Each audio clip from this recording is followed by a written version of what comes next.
Hello, everybody, and welcome to the Tuesday Night Live. We are here once again in my new studio here in Louisiana, and I think I'm getting it a little bit better each time. Hello, everybody. Thank you for being here also on TikTok. So, today we are talking about something that is overlooked a lot in the healing space. So, sometimes we forget about the inner teenager. Everybody talks about inner child healing. And today I actually re released one of my hypnosis healing classes that is on my Substack. So, that today, if you go to jennifercarmody.substack.com, I have the inner child hypnosis available free for everybody. So, if some of the things we talk about today, we are going to cover inner child. If that resonates, go and do that hypnosis. It's beautiful. It's inspired by Marissa Peer's work. And then Thursday, we're going to be putting out the inner teenager healing. So I did do that last year on Substack, and the inner teen healing was beautiful. And now I'm going to be re releasing it where you can go straight to the hypnosis. Although it is good to watch the video because there's a lot of things in there that we're not going to talk about today. But if you're interested in doing that, go to the Substack. It's linked below and make sure you're subscribed. I'm going to be re-releasing a lot of the old hypnosis classes for free to the people who are free subscribers. And then of course, we have our things for the paid subscribers, which is the soul architecture where we just finished class 7 out of 10 and we're coming to the end of that series. Hello everybody on TikTok. So, let's talk about first the inner child. So, it's everybody has probably at this point in their spiritual work done some work on the inner child because it is one very important to do, but also a very common practice. So, before I kind of get into what the inner child represents, what it is, we'll talk a little bit about my favorite thing to talk about, which is really the parts of the self, right? When we're born, we are born a 360 personality. When you are a baby, nobody tells you, like, when you're a baby, you don't doubt that you deserve to have food, to have your diaper changed, to have love. When you're a baby, you don't think, like, I'm stinky. I'm not worthy of love. I'm smelly. I'm I got chubby little legs and chubby little feet. Who's gonna love me like this? My diaper's soiled, so I'm unworthy of love. We're born with that inherent belief that somebody's gonna take care of me, somebody's gonna give me food, somebody's gonna love me. And then we start to be conditioned through growing up with family, friends, peers, people at school, teachers, all of these different things in our life start to program us into thinking, oh, well, I'll be lovable if I succeed at this thing. I'll be lovable if I do more of this, or I'll be lovable after I'm successful. I'll be lovable after I have money. I'll be lovable when my body looks the way I want it to. And these things are the programming that happens as we develop in our lives. But when we're born 360 personality, fully ourself. And then we start to hear, like, oh, don't say that, or you're too loud, or that's not the way it works. That's not nice. Be strong. Don't cry. All of these other things that then make that 360 slowly start to be less and less and less and less. And then we find ourselves on this narrow path by the time we're adults, that this is what makes our personality. And that personality gets even more and more narrow. And, Joe Dispenza talks a lot in his work about most people are who they're going to be for the rest of their life by the time they're 35. So imagine if this is where you are by the time you're a kid, a teenager, an adult. By the time you're 35, if you're not willing to make changes in your life, then that narrow path of your personality becomes so slim. And we actually think that that's who we are. I'm just this way. I'm antisocial. I don't like things like that.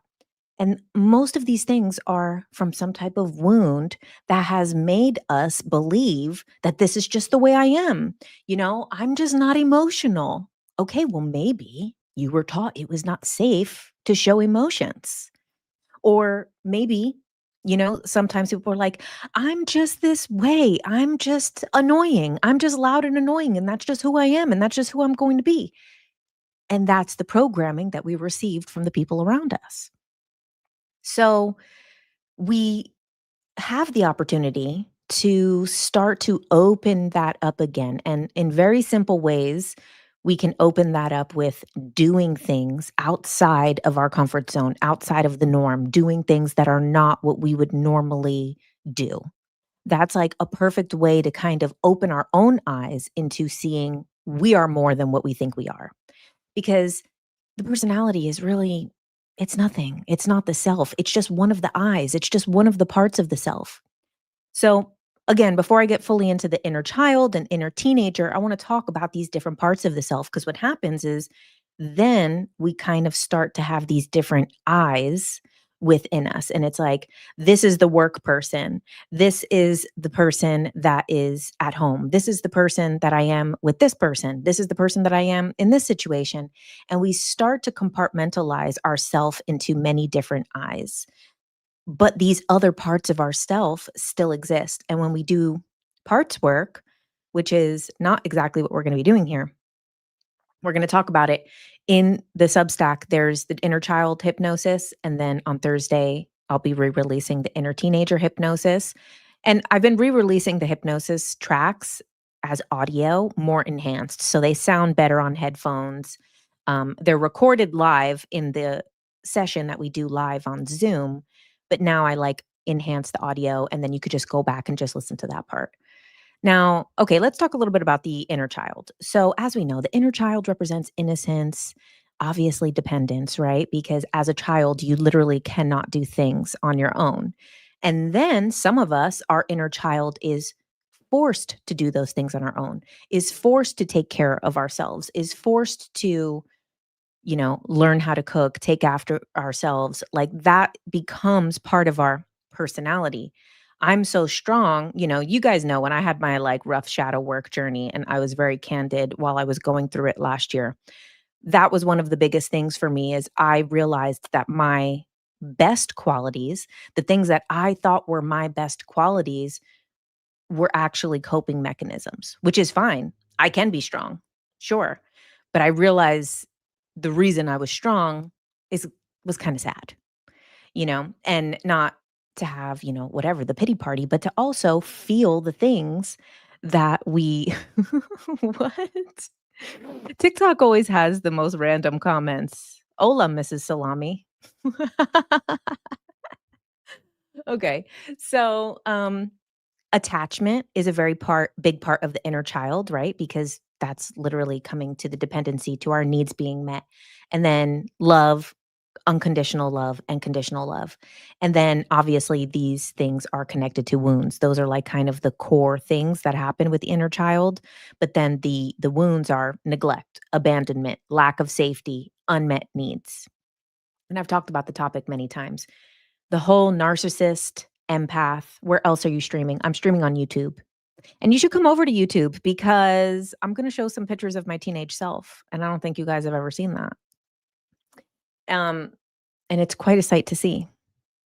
So, I've talked a lot about the narcissist and the empath or the people pleaser ending up together, and these people continuously ending up in these kind of abusive, unbalanced dynamics of relationships or ending up in that same pattern of relationships. And this is usually coming from that same wound, one being that basic needs were not met. So, basic needs not met can make you a people pleaser. Basic needs not met can make you have your needs met at the disadvantage of other people, which can come off as narcissism or plenty of other personality disorders. Everybody kind of classifies their ex as a narcissist, but there's many things wrong with people. Okay, so the things that really you heal when you work on the inner child is safety, is knowing that you're safe. One of the biggest things when you're doing inner child work is to reassure yourself that you are safe, that you are loved, that you um are good enough. Those are the really important things. That it's okay to do things, that you have permission to be who you are. And great topic. Shadow work is also important. Yes. Um, so that's one of the things that I didn't talk about in the inner child hypnosis, which is out, and then the inner teen hypnosis.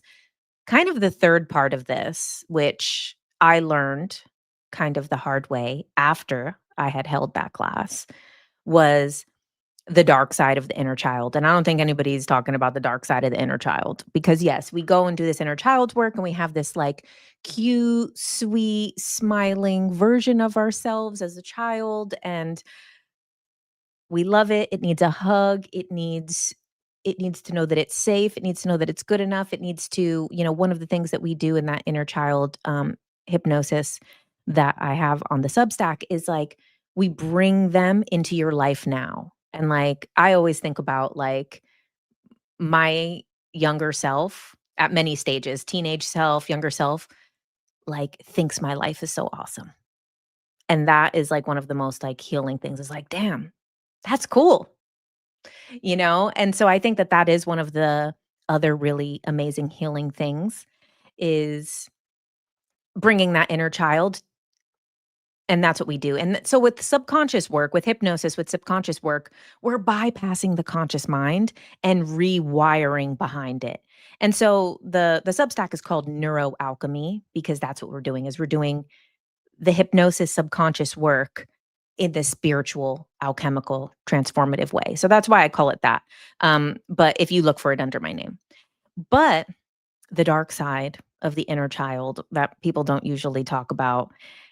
Now, when I had my shadow work journey and I did the shamanic healing with my best friend Chelsea, we saw both of us when I didn't know what to expect. Even though Chelsea and I had hung out every day, I really didn't know what to expect from her shamanic healing because I had never done it before. So I was like, I didn't know what to expect. And I was like, okay, like, am I like going to be in a trance, whatever? And is she going to be in a trance?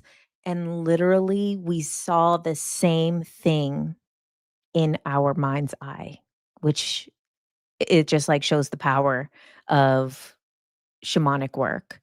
And it also showed the power of what needed to be done. So what we had both seen was me as like a toddler in a quarantined room, and it was like devilish, demonic. It was a feral child, like the same way if you have, a a dog that has been abandoned in the street or out somewhere, and then you see that dog, it's all messed up. But if you approach it, it's like growling and barking, and it's just trying to protect itself, but it can be very aggressive. And we both saw the same thing. It was like this evil looking toddler bouncing off the walls, like just enraged and so upset and so angry. And so you know, that's the other side too, is that, I think not enough focus goes on kind of the shadow part of the inner child, the part that is very neglected. And oh, hey, Meg, seriously, the shadow inner wounded child is often ruling the day. Exactly. A lot of that stuff is not coming from the inner child that is like, oh gosh, I just wanted to play. A lot of our triggers and negative behavior is coming from that inner child that is now upset and angry. And that's where we start to get more into the inner teenager. So there's a million things about inner child. We're not going to go much deeper into it than that. You guys have probably all done a lot of inner child work as it is. So inner teenager, people could say it's up to 19. I personally would probably say to like 17, 18, because I feel that the 18-year-old is then the adult. And now, yeah, I mean, an 18-year-old is so freaking young. But at the same time, like for me, I kind of cut off my inner teenager healing, and then I start going more to like the young adult healing for another day.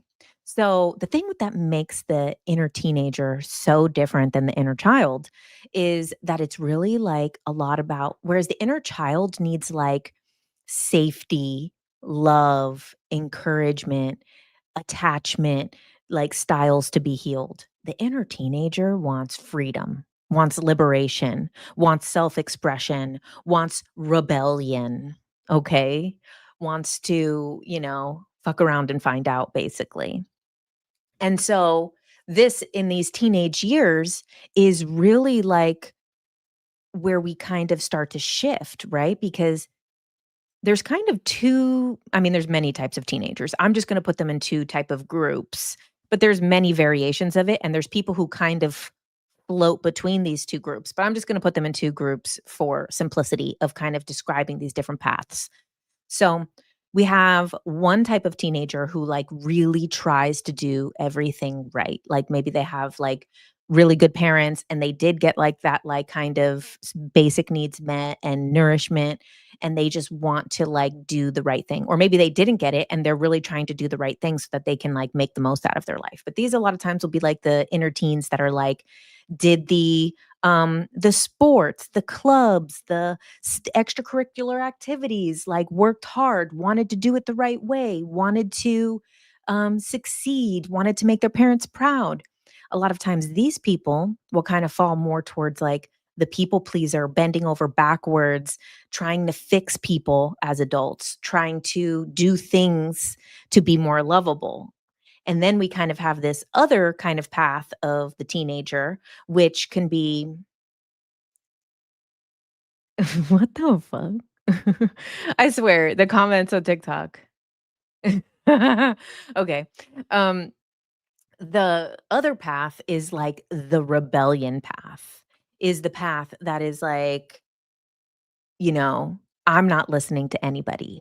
I'm in charge. I'm going to do what I want. Nobody's going to tell me what to do. I need to self express. I need to self destruct. I need to break some stuff. I need to make art. I need to, so we kind of have these different paths. There's many different versions of teenagers. We also kind of have the more isolated teenager, which is more like maybe now we have a lot of that with like the gamers and things like that. So, like, really depending on people's age groups that are listening, some people didn't really have the opportunity to be that isolated when they were in their teenage years, as they do now. Whereas, like, now there's this like third path that is very common where like kids are basically home all the time and really only interacting digitally. And then that's another thing. And these shape the adult that we are because at different points, these things will be triggered and come out of us. So, like, for example, you know, if somebody tries to tell you what to do, and it might be something that is like totally fine. You were the reason I got into TikTok in 2020. Oh, thanks. So, when people have these like kind of patterns that are developed in childhood are around love, attachment, self-worth. Then as a teenager, those other patterns are kind of the self-expression, the freedom, the sense of self and things like that. And I talk about in my book, Cannot Included, I have a whole section on the programming of teenagers, but that is specifically around the programming of female teenagers.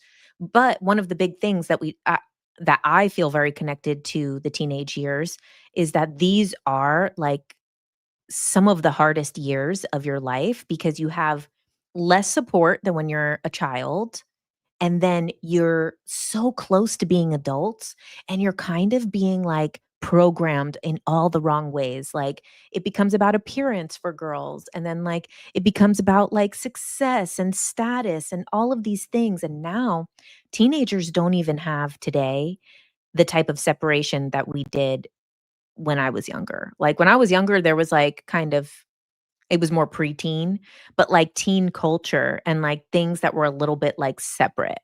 Now it's like they're the kids today, the teenagers today are like adults. They're like kind of very similar to like someone like me in my 30s. And it's like they're not really being prepared for success, and they're being kind of fed all the wrong stuff of like image, self-image, body image, all of this like kind of stuff on the internet that is poisonous.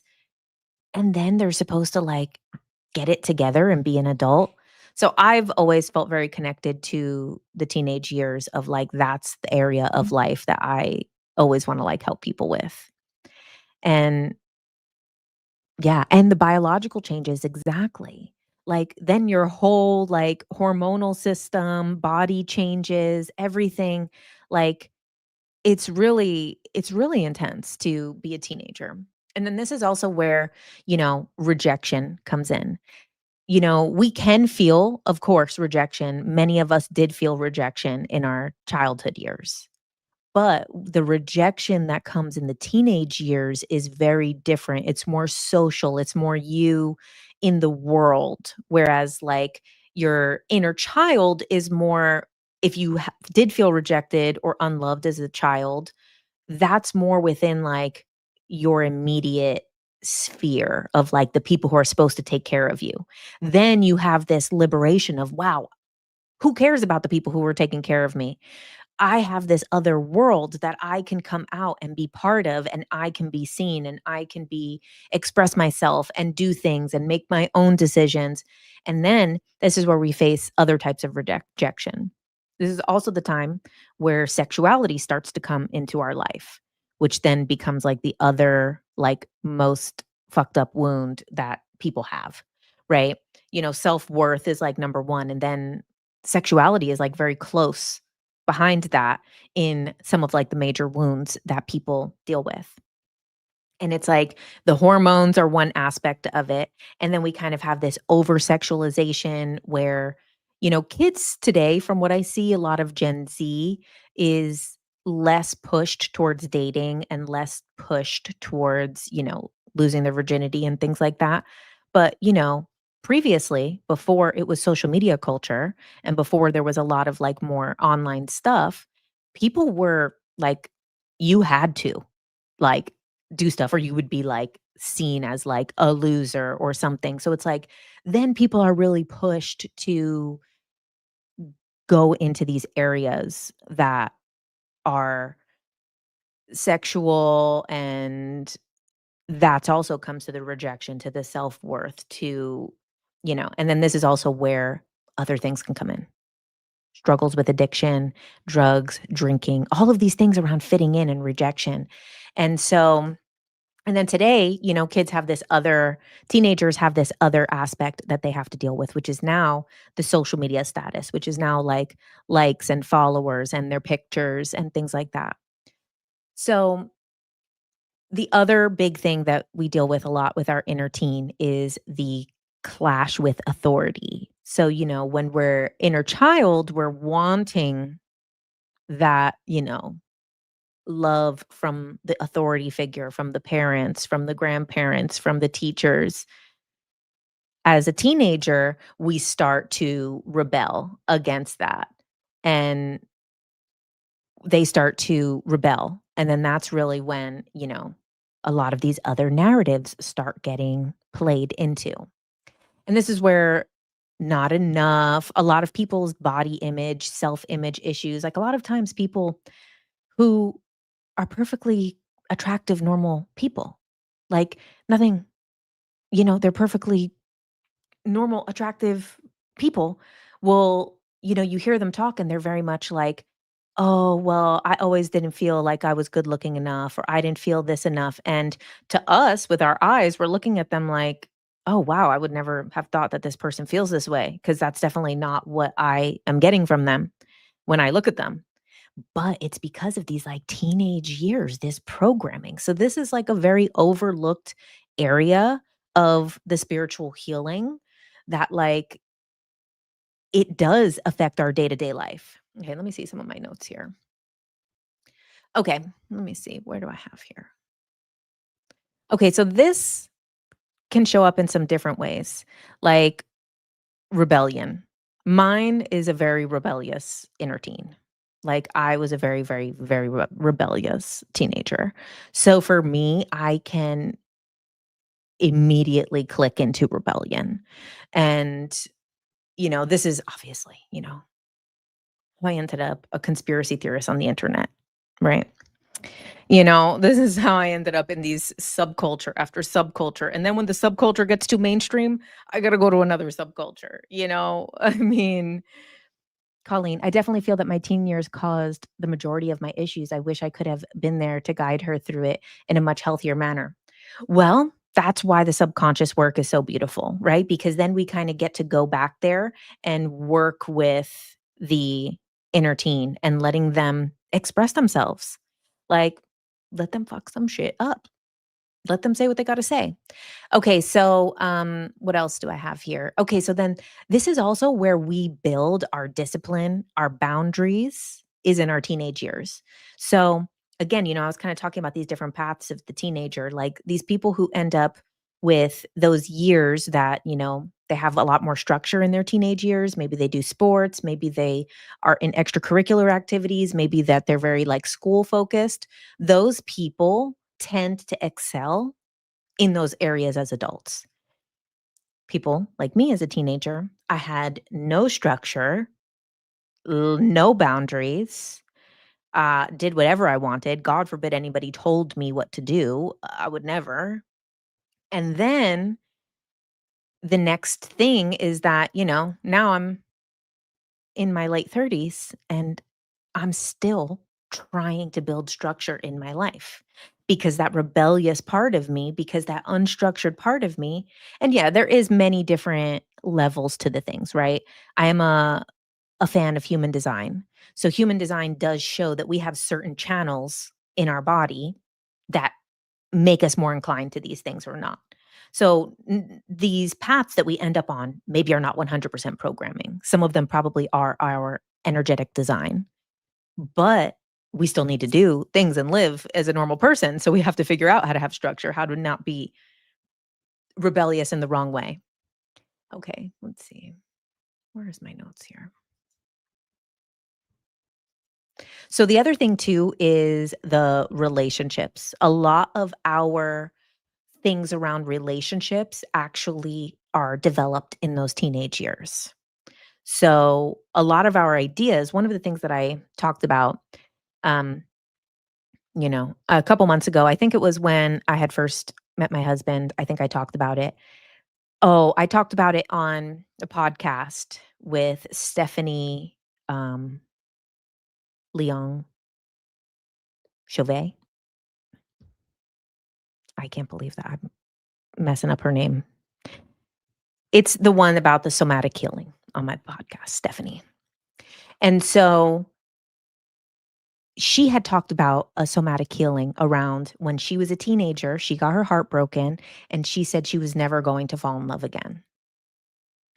We sometimes curse ourselves in these teenage years. For me, the curse that I had placed on myself when I was 14 years old, that I only just released like last year because I did not even realize that I had like kind of cursed myself, was, you know, I thought because, whatever, my dad had cheated on my mom and I had seen all of this cheating and I saw all of this like bad examples of men in my life.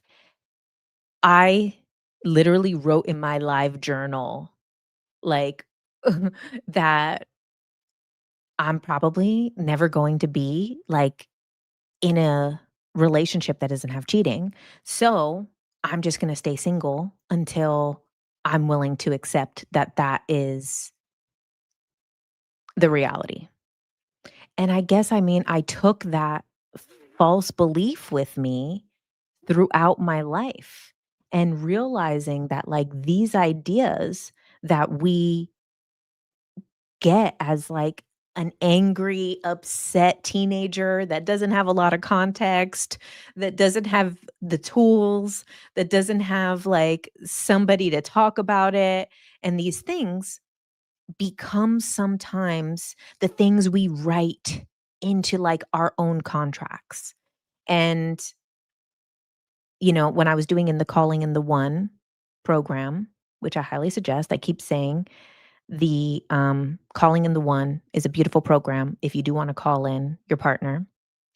And when I was doing that program, it said to write the fairy tale of your love story.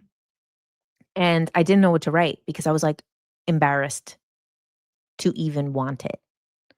And so the fairy tale that I wrote, I kind of went around it instead of like picking this like perfect, like what happens in the love part. Cause I'm like, I don't know what's going to happen.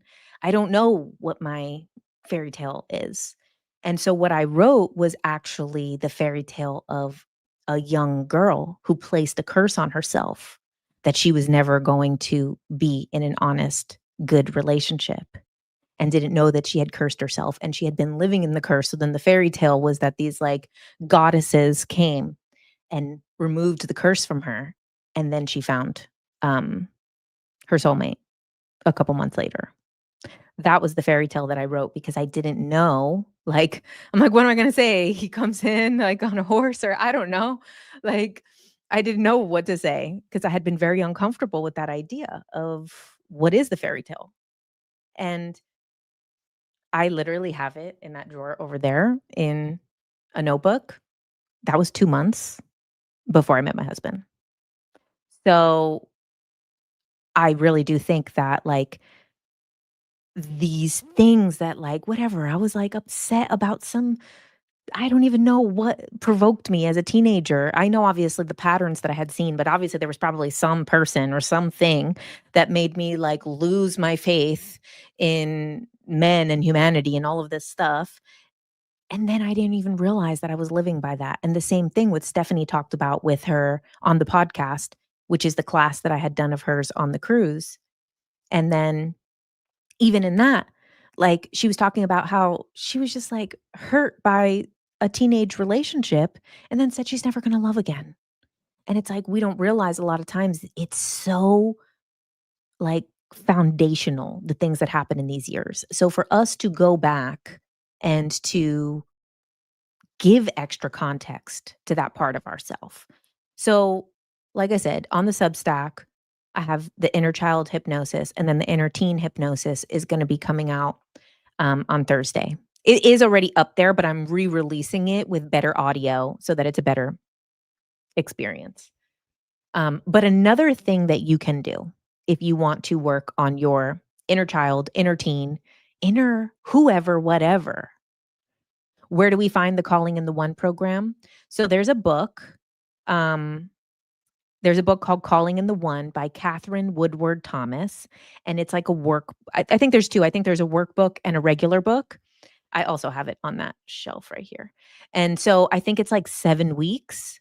You can do that, do the book, and she suggests to do it, I think, every night before bed or every morning when you wake up and to do the exercises. I did like a week or 2 in the book, and then I just bought the Mind Valley membership and did it on Mind Valley, because in Mind Valley, it's just a lot easier because it's her talking for like 5 to 15 minutes, and then you have like things to do right in it. I think I only got like 17 courses in out of like the 49. So there you have it. And I know a lot of people who said like, "Oh yeah, the Calling in the One, that's what worked for me too." And it's because you're aligning with love versus like manifesting what you want in a partner. Like, I want them to look like this and this job and this money and this and blah, blah, blah, blah, blah, and all the stuff that doesn't fucking matter anyway. So, because the person who it is going to be right the way they are. And it's not all of those things that you might get all of those things because there is, probably you do want the things of the person who is coming to you, but also like, the way that the Calling in the One works is it more aligns you with the energy of love, and it does a lot of work to, um, take responsibility for what has happened in the past. So, taking responsibility for the fucked up things that people did to you in relationships is a lot of work that helps you to not be in that situation again. And then also it really like talks about like your needs and like getting clear on what actually are your needs. And I didn't even know. Like I was on the belief of like needs are like I don't need a man because need meant survival. I wasn't going to die without one. And when we think of needs as survival, as the base level of needs, then we don't need anybody, right? We're not gonna die. However, if we start to think about needs on this hierarchy, right? Where it's like, okay, there is emotional needs. There is needs of support, needs of community, needs of conversation, needs of things. So like needing to be a priority. Like, and then so when I had to do that part of the program, I'm like, I don't even know what the hell my needs are. And again, this kind of comes back to that inner child and inner teenager. A lot of times we're taught when your basic needs are not met that you don't need anything because you learned that you're perfectly fine and surviving and resilient with not having what you need. And then it's harder to define what you need. And it really like those parts of the program like kind of took me back that I was like, damn, I'm like, I think I need to use ChatGPT and like say, what are needs?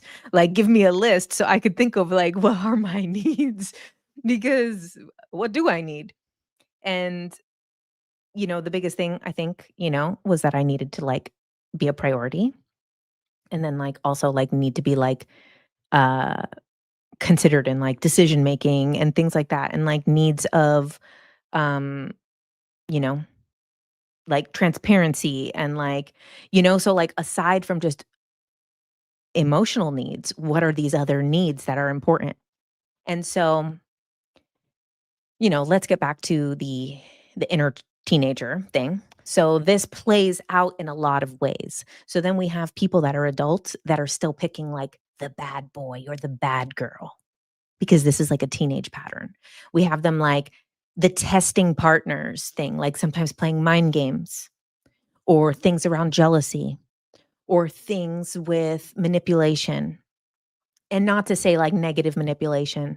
One of the things, that I also talk about in the book is toxic femininity. And one of the things of toxic femininity is emotional manipulation. And it's very subtle. And sometimes people don't even realize they're doing it the same way people who are very in their um are these my natural nails? Yes. The same way that people that are in toxic masculinity are unaware of it as well. So people that are in the toxic femininity a lot of times don't realize that they're playing mind games or that they're using emotional manipulation or withholding, um, shutting down to like get what they want, because these are things that teach us how to get our needs. What will be an example of subtle manipulation? Like, let's say, for example, the way that it happens a lot is maybe there's something that has upset someone in a relationship. And instead of addressing what it is or expressing it, because that person maybe doesn't know, you know, they start to maybe bring up certain things that they know are going to upset the other person or are going to make the other person jealous. Maybe, let's say, okay, someone was made to feel jealous, then they bring up things that is going to make the other person jealous. They might not even realize that they're doing it, that they're trying to even the stakes of that situation. Or maybe the person felt slighted in some way, like something that the person said made them feel not good. And then they unconsciously don't even realize that then they start doing stuff or saying stuff to then make the other person not feel good. Yeah, being passive aggressive, yes. This is a very wordy way of me saying passive aggressive, right. Thank you. But it's true, like, these sometimes are, like, subtle manipulations that we don't even realize that we're doing. And then, another aspect of these inner teenage wounds around finding ourselves because this is, like, the time that you're, like, kind of pushed to find your sexuality, find your relationships, kind of being pushed to being desired, being wanted.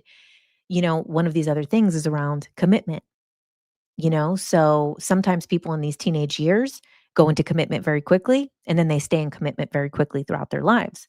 Sometimes people in their teenage years kind of goes into their kind of a situationship type of thing. And then they continuously have like non-commitment patterns that they create in their life. And, this could be like a thing around freedom, right? Because if that inner rebellion, inner teen, inner thing needs freedom, then struggling with commitment. Um, let's see. Okay, this also comes out in work situations, right? So, like, authority issues, getting triggered by bosses, and this can be around like mentor wounds, teacher wounds, principal wounds, parent wounds, procrastination. Again, these are a lot of the rebellion connected ones are the ones that I deal with. And I loved being a teenager too.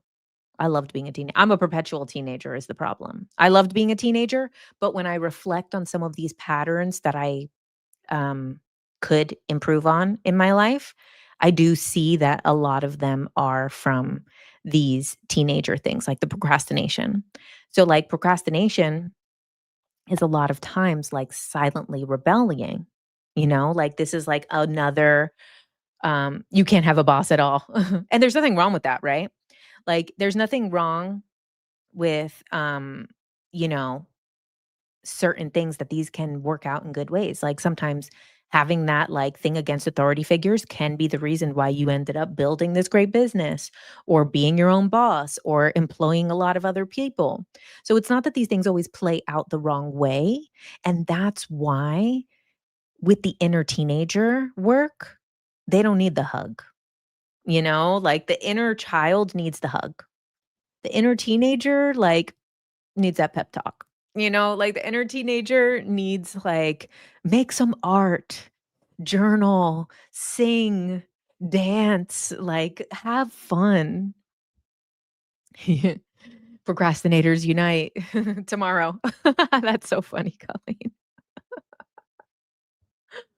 Your biggest mistake was being in a relationship all your teen years. Oh, why do you think that was a mistake? Because you feel like you got to like you missed out on some teenage years?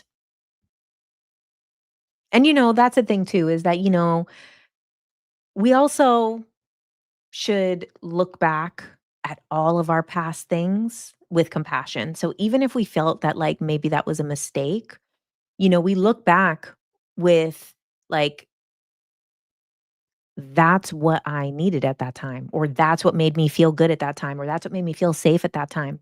And so like we all made like, I mean, I did way too much drugs as a teenager. That like I went to this, like, smart school. I think I've talked about this before, that I got accepted into this high school that was, like, one of the best high schools in the country. That was, like, for whatever. It was what I would call it at the time, a nerd school, and I couldn't believe that I was going to a nerd school. I was like, "Oh my god, no. I'm not going to a nerd school." But I had to because I got accepted into it, and then, um I self-sabotaged really hard. I purposely refused to do any work in the classes after lunch. So I would smoke a ton of weed at lunch, and then I would come back and just sit there. I would go first to Spanish class, which is why I've taken like 12 years of Spanish and I can't speak Spanish because where I grew up, they started teaching Spanish in 5th grade because most of the city spoke Spanish, and a lot of Jersey City, the first language is Spanish for a lot of people. So they start teaching it really young. So from 5th grade to 12th grade, I took Spanish. I cannot speak it. I can kind of read it. Like I can read it but I can't, like my ear cannot pick it up. And part of that was because I smoked so much weed and then I would refuse to do anything in that class. And then also I had math, I had algebra after that, and I refused. I would just write my name on the top of the test and sit there because I wanted to get kicked out of the school. So I got myself expelled from that school so that I can go to the regular school where all my friends were at. And then all my friends got kicked out of that school by the time I got there. So then, but, stuff like that, very questionable decision, right? Too cool for school, right? I know. I really thought I was. And I love my life now, like I do. I love my life. There's definitely another timeline that I didn't rebel and do all of that. And, there's definitely another timeline that because I mean, a lot of those people not that I see them because I don't really do Facebook or whatever, but, like, if I do ever come across their stuff, they all work for, like, great companies and stuff like that, and they're all doing very well. Everything is what makes us who we are, and I did so much of everything, right? I did a lot. I had a lot of experiences as a teen. However, things that I today, the procrastination, the struggling with structure, things like that are the parts of my inner teen that like, okay, if that gets that expression, it can do that. And that's how I manage it now is like I get my expression. I get to come on social media and do this, or I get to all of these different things I get to do is my expression, is my art, is my creativity. And then I get to then have some structure with it. You've learned so much as an adult too. I have. I've lived many lifetimes. Let me show you guys some pictures. If you guys are on TikTok, I'm showing them on YouTube. Let me show you guys some pictures of my inner teen. Mm. Okay. So here's my prom picture. That's my prom date. I went to prom with a girl. Okay. Here is me blacked out with a weed shirt on. And I had no eyebrows because I used to shave off my eyebrows. So I had lost my eyebrows already by this point of the night. And that was not my bed. That was some other person. Here's me. Yep. There I am. This on the wall says genitalia. That's what I would write on things with 2 N's. I'd always loved a word play. Okay, this is me and my pet mantis. Yep, that is me with my green hair. That's my friend Jay and Hitesh. This is Sasha from KMFDM. Yep, 2005 here. Okay.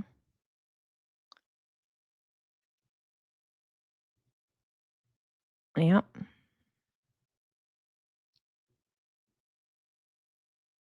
This is me in high school.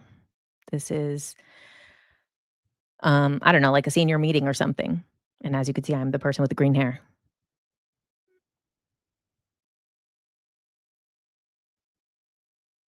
There we have it.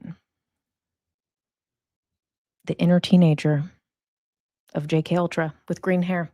So, when I go back, where can we see the pictures? They're just on YouTube. If you go to YouTube and then just pull back a little bit. So, some of the other areas of life, I know the green hair.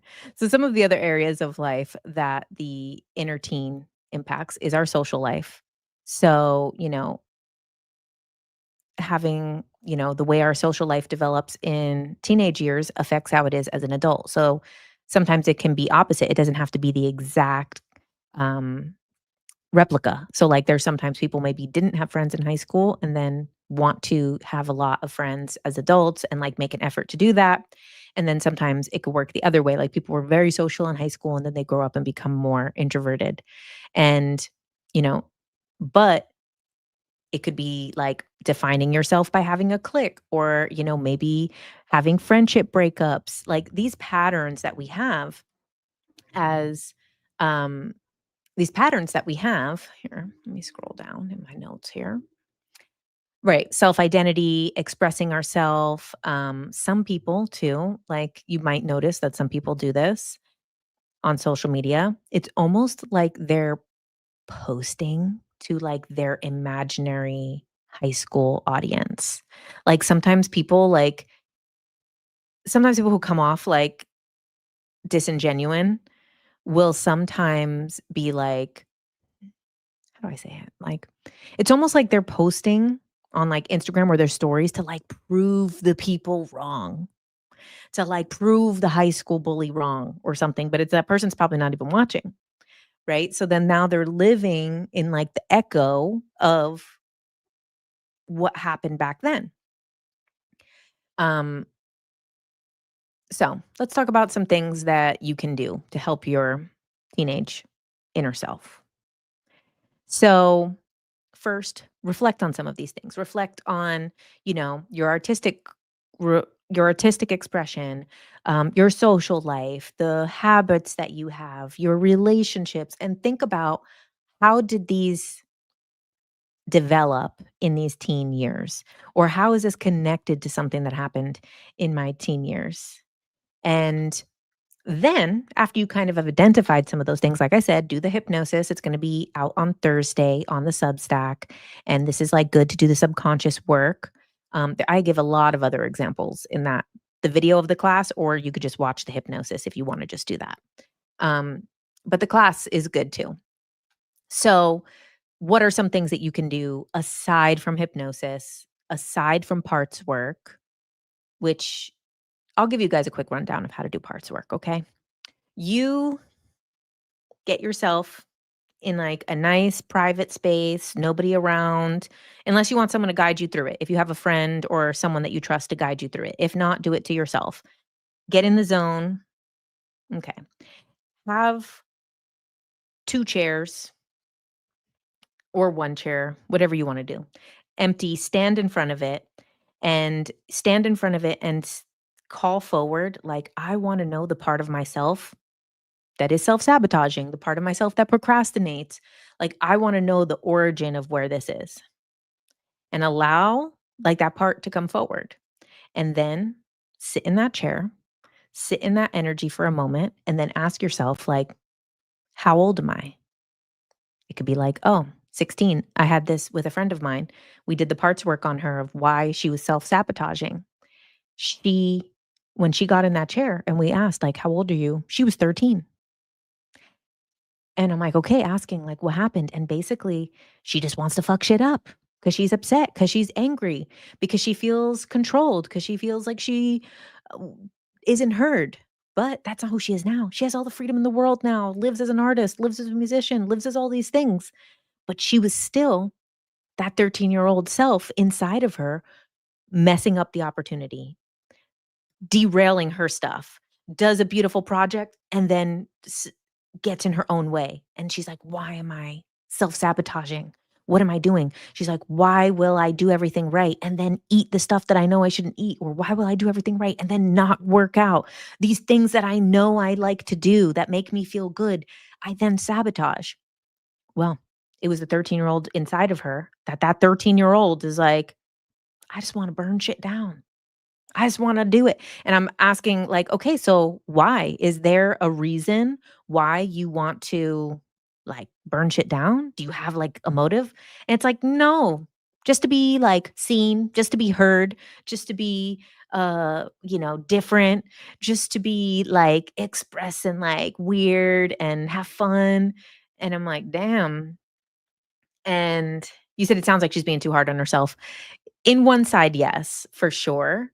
And then in the other side, it's like, there was things that I had observed that is what brought this. We talked about it, that there was definitely things with her creative endeavors that she was self-sabotaging their opportunities after they would come.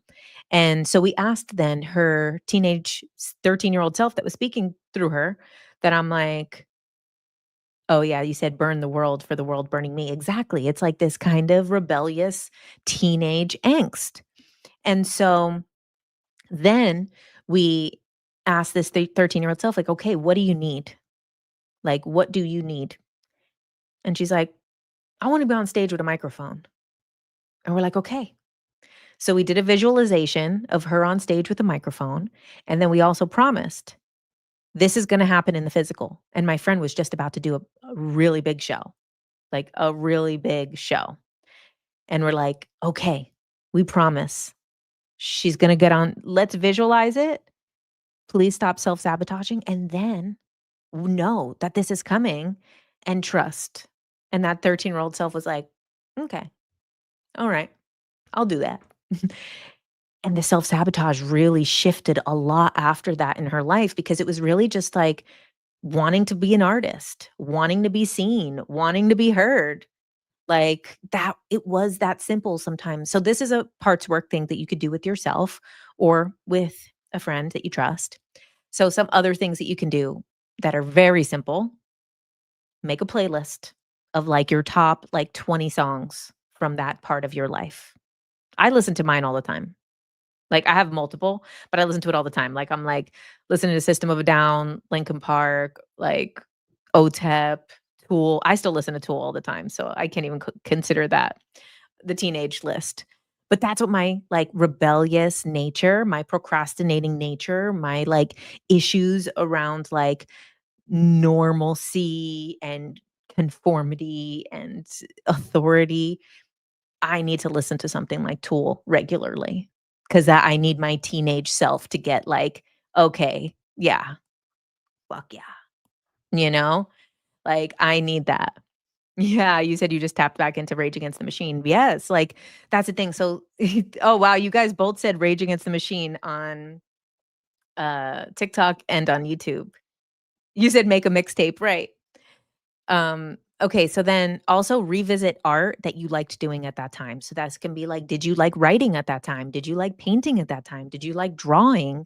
Like, did you like singing? Did you like making music? Like, what did you like doing at that time? Maybe it's a sport, maybe it's not art. Maybe you liked to play a sport at that age.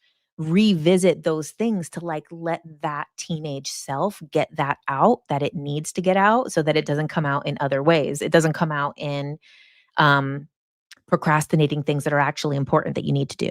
Or, so you give it these outlets to express and have fun and do what it wants. Also, you can journal in your teen voice. So, like, they can gush, they can rant, they can curse, they can be melodramatic.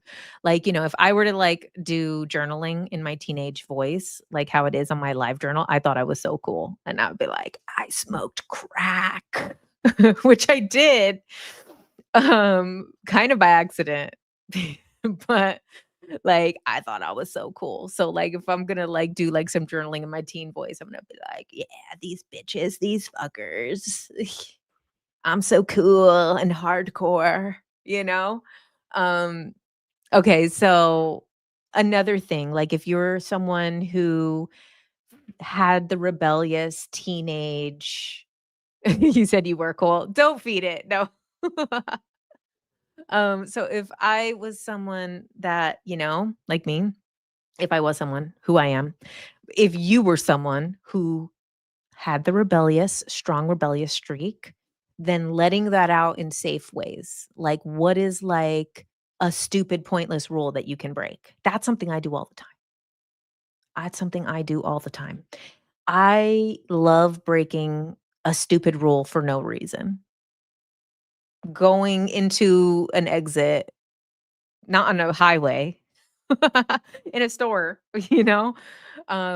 cutting a line, doing something that is stupid, writing a little something on a paperwork, you know, uh, you know? So, like, things like that, like, depending now, you say you break all the rules. You can break rules, but, you wanna also kind of have, like, your adult structure. So do it, safe ways, leaving dishes in the sink, right? I am so glad that my husband is so clean because I know I can't. I know he'll be fine, but I like having, like, the feeling of, like, it's courteous for me to clean up right now because, living alone, I would just leave this open, leave that of out there, so I like that right now I have like, "You know what? I'm being courteous and I'm being a good partner by doing the thing that I need to do." So that's where I'm at. Okay, saying another thing with like being rebellious, like maybe you didn't get to be rebellious as a teen. Something that's good to do is like say no to something that you actually don't wanna do. Like someone says like, "Do you wanna come to this thing?" And you're like, without an excuse, and you're like, "No, I don't." No explanation. I don't want to. Sorry. And then, that's like gets that out for those people who couldn't, do those things when they were younger. Let's see, redefine what rebellion is. Okay, so, like, that could be with your own schedule, your own things, your own sometimes, like, the TikTok trend where they say, "Remember that you have free will," and then just, like, the people do something, like, really random that, like, you know, they're like, "Oh, and then I remember I have free will," and they'll put, like, hot sauce on, like, a peanut butter sandwich or something, and just, like, do something that is, like, not what is the way you do it, that everybody does it. Like, you just have free will and know that you can do it. Like, those small ways of being rebellious are good ways to feed the inner teenager. Um, right. Look at old photos at that time, write down what you loved about that, like the weirdness, the style, move your body in the way you enjoyed back then. Like you were saying before that some of you guys are saying that loved dancing. Maybe some people did I mean, don't hurt yourself. Like, some people did acrobatics or gymnastics as a teenager. I don't know if you're gonna that's up to you. Try it out. I remember I did that one time because I used to do acrobatics when I was younger and I was like older and I was like, you know what? I'm gonna do it. And I did a cartwheel and I kicked the freaking ceiling fan. I was like, okay, don't break my foot in the process. Yeah, stretch. Exactly. Something I used to do as a teenager was I used to walk everywhere. I would walk for miles and miles and miles and miles and miles and miles. So, like, that's something that I can do to kind of, get that inner teen out. Um, let's see. Yeah, give yourself kind of like a little allowance for something could be fun, right? Try something that scares you, but is, like, free, like, I mean, everybody has tattoos, right? But, maybe it is a tattoo, maybe it's traveling alone, maybe it's doing some type of solo adventure, maybe it's going to an event or going to a party or skating is a good one. Yeah, that is a good one. Riding your bicycle, right. Can you still skip? You know, why did we stop skipping, right? Why did we stop skipping? There was a a TikTok like that someone was like that some guy, he just started skipping, and he's like, "Why did we stop skipping?" And it was like, "Yeah, why did we stop skipping?" Your inner teen likes the sound of breaking glass as an outlet for rage, so you love a rage room. Oh, that's a good one. Get high at a cemetery and then rollerblade. Let's do drugs again. Okay, we're getting off the rails here. But who knows? Maybe you do mushrooms, right? That's some I mean, me that day, at the spa, I felt like my teenage self when I used to trip in public. That's how I felt that day that I accidentally took too much mushrooms. And by that day, I mean last month. That day last month. Um, oh, swing on an empty park swing. Yeah, fun. Yeah, skipping is raw youthful happiness. Hell yeah.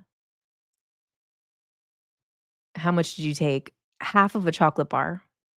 And the chocolate bar didn't have dosage on it. It just said, like, light, medium, enlightenment. Like, the whole bar was, like, pure enlightenment. I was pretty enlightened. Yeah. No, I'm actually kind of scared to, like, ever do them again because even last night when I was sleeping, I saw eyes. Like, I was trying to fall asleep, I saw eyes. I was like, "Gosh, not the eyes. I don't wanna see the eyes again." That was a lot. Okay. Um You know what's another fun thing that you can do for your inner teen? Have a sleepover. Have a sleepover. When do we do that? In a non-sexual or romantic way. Just a nice little slumber party. That's a fun one. Um, yeah, and also, like, maybe, like, let yourself, like, do something, you know, like, wear something ridiculous. I mean, I was always wearing something ridiculous. Oh, thank you. Okay, so then too many snorers. I do these things all the time, so maybe I just never left. That's true. No, it's great. I feel too that, like, in a lot of areas of my life, I am still a teenager, but then also in some areas, I could have more fun and do more playful things, you know, like skipping. I need to skip. I'm putting it on my to-do list right now, and I will try not to procrastinate on that one. Okay. I love the idea. Gonna make your prego daughter come over and watch Practical Magic and eat too much. Yes. Oh, yeah. Practical Magic. Yeah. Watch some movies and stuff that you liked from that time, you know? Like, just relive, have fun. Oh, hi, Rebecca. Good to see you. Have a onesie. Put on a onesie. Yes. Okay. So then it take a look at kind of these things in your life as they come up, right? Like, examine what areas of your life were influenced by your teenage years. And then start to take note of them when they're happening, like, and then just let, like, the inner teen, I think the biggest thing, that I want to kind of pull it together with is like the inner child needs that like love, support. Not that the inner teen doesn't need love and support, but it's a teenager, right? Like, so it doesn't want to be all gushy. The teenager wants to be like, I see you. That was a good idea. That was fun. That looked cool. Like acknowledgement. Like they want you to like the inner child needs you to like reparent them. The inner teen crank calls. Oh my god. That would be funny as hell. If you had a slumber party and did prank calls, that would heal the inner teen for good. For good. You guys remember those soundboards? And it'd be like the Arnold Schwarzenegger soundboard. He had like the "I'm a cop, you idiot," or "What does your dad who is your daddy and what does he do?" We would call my mom with those, and my mom would get so upset, and she never would get that it was, like, Arnold, and it would be like my mom's like, "I'm calling the cops," and then he's like, "I'm a cop, you idiot." Like, and we were literally calling her from upstairs on the house phone. We were literally calling from upstairs. Okay, let's see. So, yeah, your inner teen wants you to, like, be a partner with them, be fun with them versus having them, be parented. We did that with your grandma. We used the Dr. Phil one because he would say, "Kathy." What can we do if the inner teen is disappointed in adult you because of her hopes and dreams? That's such a good question. So, 1, you know, see what you can do to kind of have that outlet come out. So, like, maybe the inner teen wanted to be, let's say, a singer, and then now you have, like, a normal life that you're not, um, Taylor Swift, right? You're not Taylor Swift, and the inner teen kind of wanted, and this is just an example, right? What are things that you can do to align with that? Because I'm not saying you can't become Taylor Swift. I don't know. However, what can you do right now is like start singing again, start writing a song, start going to an open mic. And this could just be like, it doesn't need to be for a job. A lot of times we believe that these habits, these hobbies, these joys needed to be for a job, needed to be for our, you know, um, career, our source of income. But really, a lot of times, these things were something that we needed to express ourselves with.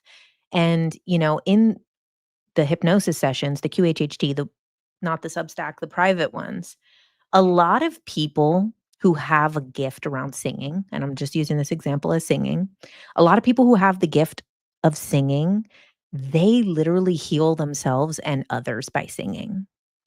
So it would be if she actually was Taylor Swift. She could be. But like if basically like them singing heals themselves and heals others. And a lot of times, so like if maybe the thing that they wanted to do was some type of art, some type of expression, it's okay that that expression, it might not be the job or might not be the job right now or might not be the career. But you can still do those things like say painting. Like maybe your teenage self wanted to be like a famous painter or a famous actor, or maybe not famous, or just an actor, or, my younger self wanted to be a writer director and make movies. That is not what I'm doing. I'm doing a version of that, but I also, honest with myself that this is not what I had envisioned. But, I can show my inner teen like what I'm doing is aligned with who I am now. And those dreams, those wants were aligned with the type of expression that I would be doing. So you can do it as a hobby, the things that it wanted to be doing. And even just once in a while, like even if it's privately and you don't tell anybody and you just do it alone once in a while, you do it in your car, like just kind of get that expression out because it's more so, we're so programmed by society to think about the outcome, to think about like the finished product of it, like being this career or brand or product or this or that. But really, the thing that we are drawn to is the process of doing it, the expression of doing it. Makes you think about doing this inner healing work also allows you to go to the past and heal it and change, and then changing the present and future from that work, healing time travel and time shift, right? Inner teen wanted encouragement and guidance to explore who she is, but didn't get it, right? And then that's where you do that now. You encourage yourself now to explore who you are and to do things who you are. And Ash, that's what this most recent Substack class was about, which was for the paid subscribers, which was rewriting soul contracts. And so basically, we are healing the past because they've even proven um, that retrocausality, which is these quantum particles, like in the double slit experiment, as we know, the double slit experiment, there's, whatever, a piece of cardboard with slits in it. They shine a light. The particles, basically the light goes through. If it's observed, it is particles. If it's not observed, it is waves. The waves have the possibilities. The particles are more finite because they're being observed. They have found that if you go back and observe something that already went through, those particles will change from waves into particles in the past. And then they've even done where they've recorded it, used a scrambler so that nobody knew what went through. And then once they became aware and observed it, it erased the other timeline. So in the physical, in physicality, in this 3D world, they have proven on the quantum level that we can change the past. So you're probably seeing that post a lot on social media right now. If we've proven in the physical that we can change the past, that on the quantum level, so it's not just whatever the observer sees, it's we're seeing the past is being changed by what is being observed now, by what is being measured now. So your awareness and your decision is the measurement, is the observation. So basically, in the class that we just did this past Sunday on Substack for the paid subscribers, which was class 7 of the Soul Architecture series, that we went back and rewrote soul contracts and karma. Because if time is all now, and even in the physical can be rewritten, then we can rewrite whatever we think we're bound to, whatever story we think we're living, whatever thing that we think we needed to go through, whatever lesson that we needed to live through. So that's why this inner teen, inner child work, other points of life, parts work is all so important because we are actually changing the past all the time. We know that we change the future with our now decisions. But now it's proven that our decisions change the past as well. You said you definitely need a karma adjustment. Um, Rebecca, you should come to the Substack. The replay is already up um, of class 7, and we do a hypnosis to rewrite it. It's very simple. Like, actually, a friend of mine after the class had a really big life change. It was not easy in the moment, but I know that it's going to lead her to a million times better timeline. Is it similar to resignifying in therapy? I don't know. Is that like when you go back and change the memory? Quantum trauma, psyche healing is a great thought. Yeah. And also just what we believe. Like, if we believe, like, oh, this is my soul contract to deal with this lesson in this life. How do I get there? The link in my bio, it has the Substack. And then also it's Jennifer Carmody, JenniferCarmody.substack.com. And it's like about a 90-minute discussion and then a 30-minute hypnosis. And we do that the last Sunday of every month. How far can we get to change the past? I would love to bring my mom back. Well, I mean, we wouldn't be able to do stuff like that. What it is we change our perception of those things and how they impact us. So we can't undo, you know, someone else's life cycle or change someone else's life cycle. What we can do is change the type of lessons that we need to learn from it, or accept those lessons and allow it to say, okay, now I don't need this lesson anymore. Now I have a new perspective on this. And even when we change our perspective on the past, we change the past, because when we're in the moment, we're like, okay, this is what's happening to me. When we change our perspective of it, we're like, oh, that was really just this. And I couldn't see it that way at that time. Oh, thank you guys. You understand it from the perspective and release the energy. Right. So it does change the past because your perspective has changed. And then it no longer affects you in the same way. And then you get something new out of it. So it is like a new timeline. Okay, guys. Well, I think that's it for me for tonight. This was beautiful. This was wonderful. Thank you for being here. I'm looking forward to next Tuesday. I don't know what we're going to be talking about. Let me know in the comments if you have some requests. I may or may not honor some requests, depending if I like them. Okay. Thank you, guys. Thank you. Thanks for being here. And yeah, let me know how it goes with your inner child, inner teenager. Go check out the hypnosis. And then I'm going to be putting out more of the old hypnosis classes too. And then, like I said, the paid subscribers, we have the whole soul architecture program that we've been going through for the last 7 months. And then there's a couple more months left. So come on in. Oh, yeah. And human design. Yes. Okay. Yeah. That'll probably be towards the end of the year, is the human design stuff, because I still need to do my deep dive. Okay. Thanks, guys. So appreciate you. And thanks for coming here. Bye.